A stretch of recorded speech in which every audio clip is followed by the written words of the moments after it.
Ladies and gentlemen, it's Mampulo from Mampulo's Corner. Renee, your mindset. Guys, there are lots of people who have been lamenting, saying the kind of democracy we are practicing in Nigeria is not suitable, is not good, is the worst, is this. People are crying. Obasanjo have cried. P2B have cried. There's another man of God, another bishop. I've been an archbishop. I know they know their title. When lament badly, the guy finished Nigerian democracy. He put us to zero. I say, eh? This democracy, when they praise, this government they praise, APC they praise. Now you they rubbish like this. The guy finish us. Finish Nigerian democracy. I don't even know the names when they call him. I say, wow, wow. Before I even begin to go that, because that one had the last video for the now that part of video now be the last one day for this video. Before I reach that side, when I don't hear say una senators don't they fight. They are now fighting in the Senate House. Labour Party senators say, oh, we are being marginalized. We are being treated differently. It's unfair.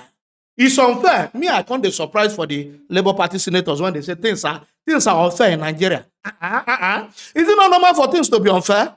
It is not. I am only going to be surprised when things are fair in Nigeria. That's the only way I'm going to be surprised. But you as a senator in Nigeria, when you know our process, starting from INEC and Mahmoud and everything, and Tunum everything, you are sitting in Senate House telling us that things are unfair. Is it not normal? I don't understand. I don't know. I don't know. This Labour Party senators, I don't know if you people are okay. Huh? You people are making things to be unokay for me now. Things are unfair. That is normal status quo. In fact, I don't want to even talk too much. For those who never see on senators, they shout, they quarrel.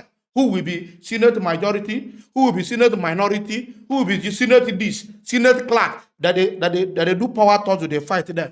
People want to say unfair. It's not unfair. We are being marginalized. We're not. Are we your slave? Are we your slave? Are we your slave? I don't want to talk too much. All right. We'll watch the video. And I've seen about 41 signatories here saying that they have a temporary replacement for the minority leader of the Senate. And this is a resolution of the minorities. It's all right. In favor of Senator Abamoro. And having seen that he has about 41 signatories to his credit as minority leader of the Senate.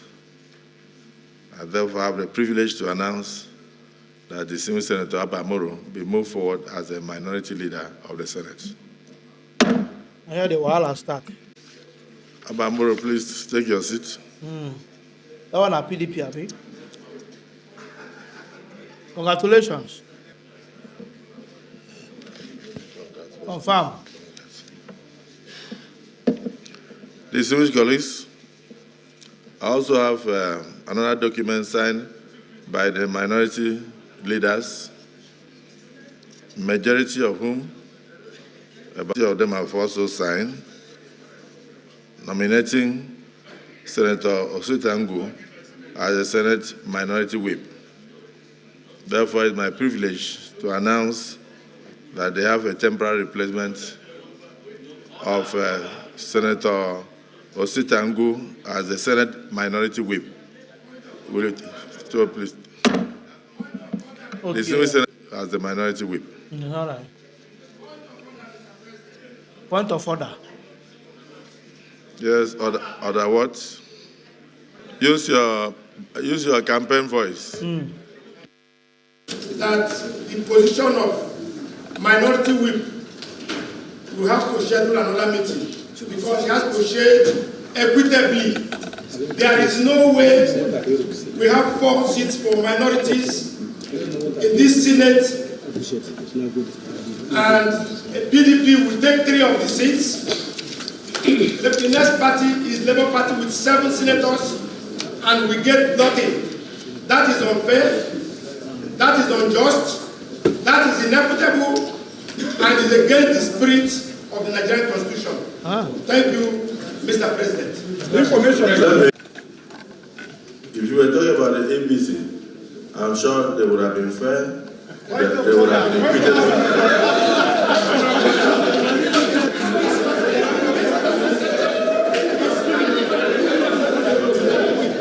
No, the last my president.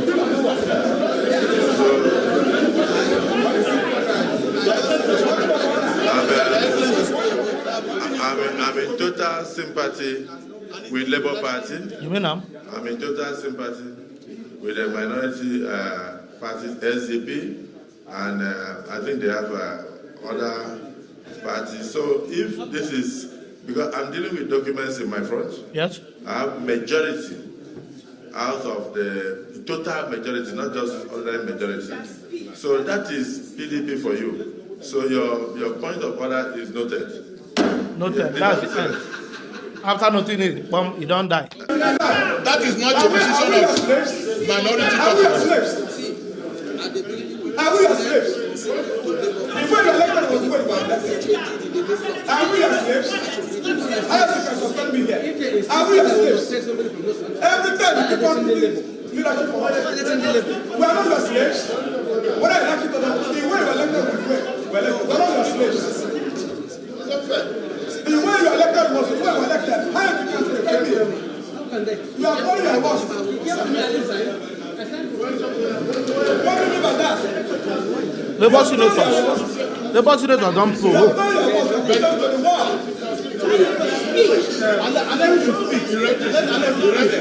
If this is not rectified, we send the vote out, and after that, we should not belong to the minority purpose anymore.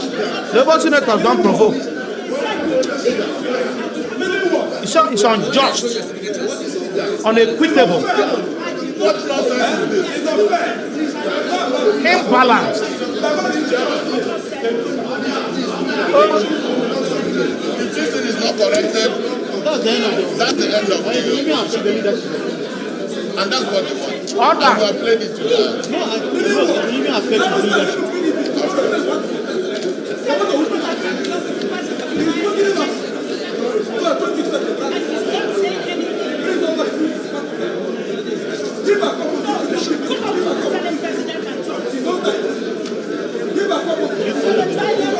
No, no, Peter, I'm the president.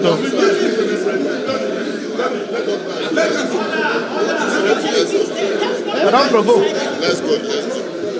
Let's dance. They are marginalizing Labour people said it doesn't even have to be told away. But I told them Let's go. Meaning what?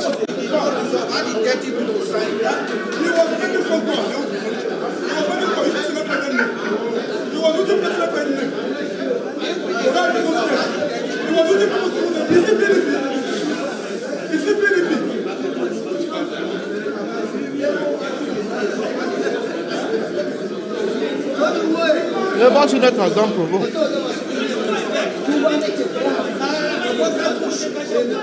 On around senators, they don't fight over position. And when I see people they talk about, the democratic structure of this country does not suit us, is not suitable. It's not that I say people believe them. This is what they want. They can't change it. If they change it, it will favor them again. You don't know. Otherwise, say suit the masses. Suit the poor people. Are they interested about the masses? Are they? Peter, you don't understand this country very well.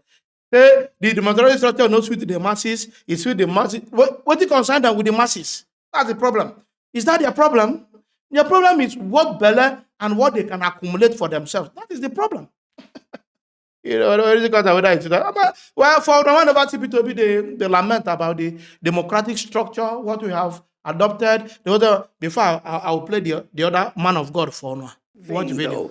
Labour Party presidential candidate Peter Obi is towing the same line at a media parley in Abuja. Obi stated that democracy is not universal and that Nigeria must adopt the type of democracy that suits its society. He also reiterated that he is not desperate to be the president of Nigeria, but is desperate to see Nigeria work.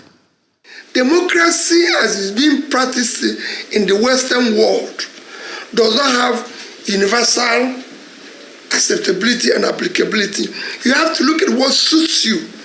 For example, if you look at democracy in America, where we even copied this presidential system of government, there's so many things that we've abandoned.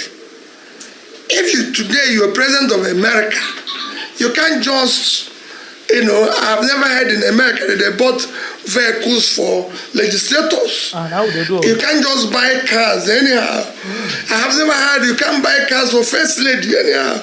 There's no, in fact, in America, there's no office called Office of First Lady. It exists in them. So these are issues. So we must look at what suits us. Again, look at how we can manage our own expense and everything. So what Obasanjo is saying that we must not adopt this and even adopt it wrongly as we are doing it today. Yes, we must question the performance of democracy. I mean, Peter Obi right there hit the nail on the head. I mean, we've been talking about this, budget proposal, allocation, and the type of democracy that is practiced in the West. And it's so different. And he also talked about the fact that, okay, if the president even wants to, have a meal, he will not be using taxpayers' money, as we have seen recently in all of these budgets that have been allocated. They'll use their own money to fund a dinner. So I think it is important that they've said that we should try to adopt the democracy that would fit our society. Dr. So, guys, when I don't hear from Peter Obi now, he said the democracy, when they practice, the one we are practicing now, not be waiting suit us. Now, you can't get one pastor, one man of God. This man is very vocal, and I've made his video several times. The man is always very vocal, and he speaks the truth majority of times. Nobody is perfect, but this man, he dey try. He just tell us the real democracy that we are practicing in this Nigeria. How it is, the way the guy hard mouth. Oh. That man not the fear. I like him well. Make una listen to this man of God. Make he explain to us the type of democracy we are practicing. I don't want to talk too much. Watch the video. The Nigerian state, as presently constituted, has all the features of a criminal enterprise. Jesus. As presently constituted, the Nigerian state has all the features of a criminal enterprise. Yes, Nigeria is today being run in the form of an organized crime. You mean that? We have fumbled and blundered along for 63 years, most of which have been under misguided military adventurists, punitive overlords, and clueless usurpers of political power. Jesus, English. But we cannot survive for much longer as a corporate entity, let alone prosper in unity and peace, or take our rightful place in the community of nations under a bunch of scoundrels. We cannot prosper under a syndicate of gangsters, Jesus, or under a cabal of criminals. Jesus. Some of them are known to have used the state's instrument of coercion to shut down the voices of dissent. Some of them are known to have sponsored terrorists and killer bandits that have continued to wreak havoc in major parts of the country. Some of them are known to have recruited the so-called unknown government to cause mayhem here and there in the polity. Some of them are known to have regularly mobilized drunken thugs and violent cultists to assassinate or intimidate their political opponents. And some of them are known to have looted staggering amounts from the nation's treasury, riding exotic cars with police escort, living in palatial mansions, owning expensive properties abroad where they often settle with their families, while abandoning the generality of the people to dehumanizing multidimensional poverty and misery.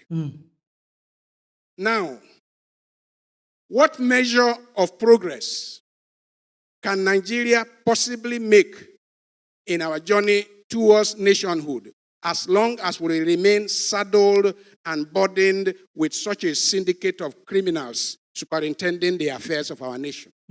What measure of progress can we possibly make in our aspirations for national development, so long as we remain constricted and entrapped by the conspiracy of treasury looters, election riggers, hanging around the corridors of power?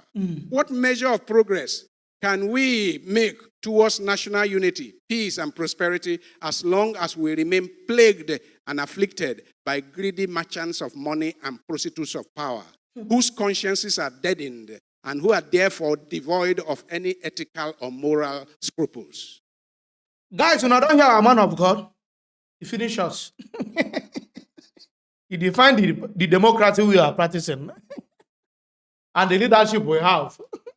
I don't want to talk too much on this video. Nigeria, now cruise. Guys, if you love what you are doing here, don't forget to subscribe to my YouTube channel, follow me on Facebook, on Instagram, on Twitter, even on TikTok. All of my political love, guys. Peace out.